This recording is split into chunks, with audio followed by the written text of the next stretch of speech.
नमस्कार दोस्तों, कैसे हैं आप सब। कभी कभी हम हमारे आसपास के परिवारों में देखते हैं कि उनके परिवारों में उनकी बेटियां बहुत ज़्यादा दखल अंदाजी करती हैं।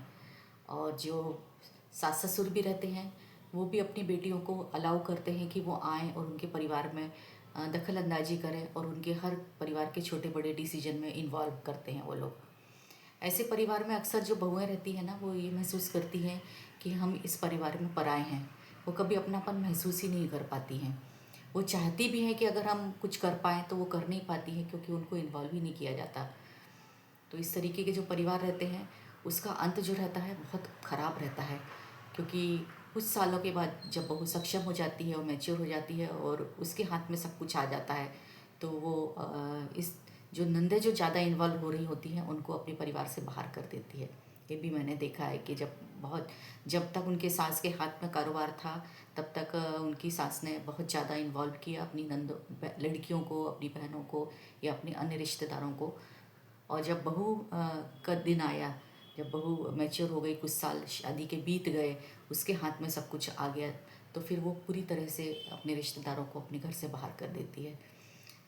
तो ये बहुत घरों में हमको देखने को मिलता है कि नंदे जो है बहुत ज़्यादा इन्वॉल्व होती हैं, हर डिसीजन में इन्वॉल्व होती हैं।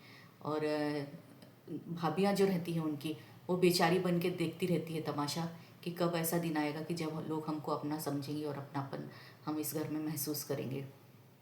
कुछ कुछ घरों में तो मैंने ऐसा देखा है कि कुछ भी सास अगर बीमार रहती है या कोई घर में अच्छा या बुरा कुछ भी प्रोग्राम हो, चाहे गम हो, चाहे खुशी हो, चाहे बीमारी हो, कुछ भी हो, तो वो सबसे पहले अपनी बेटियों को कॉल करके बेटियों को बुला लेती है। और बेटियां आने के बाद में सारा डिसीजन जो है वो अपनी भाभी पर थोप देती हैं कि जो होगा वो हमारे हिसाब से होगा, जो आपको करना है हमारे हिसाब से करना है। हमारी माँ का कोई ये पसंद नहीं, हमारी माँ को वो पसंद नहीं, वो आके बताती हैं कि उनकी माँ को क्या पसंद है और तुमको क्या करना है। जो बहू 12 महीने उनके साथ रहती है उनको कुछ मालूम ही नहीं रहता। ऐसा बहू को लगता है कि मैं तो इतने दिनों से इनके साथ रह रही हूँ और मुझे कुछ समझ ही नहीं रहा। ये आके अब मुझे 6 महीने के बाद आ रही है और मुझे समझा रही हैं कि तुमको माँ के लिए ऐसा करना चाहिए था, माँ के लिए वैसा करना चाहिए था। इस तरीके के परिवारों का अंत बहुत ख़राब होता है, क्योंकि वो उनमें इतनी दरारें आ जाती हैं, इतना अलगाव हो जाता है कि अंत में चाह कर भी वो बेचारी बहू अगर चाह कर भी वो अपनापन उस परिवार में महसूस नहीं कर पाती है और परिवार से बहुत दूर चली जाती है।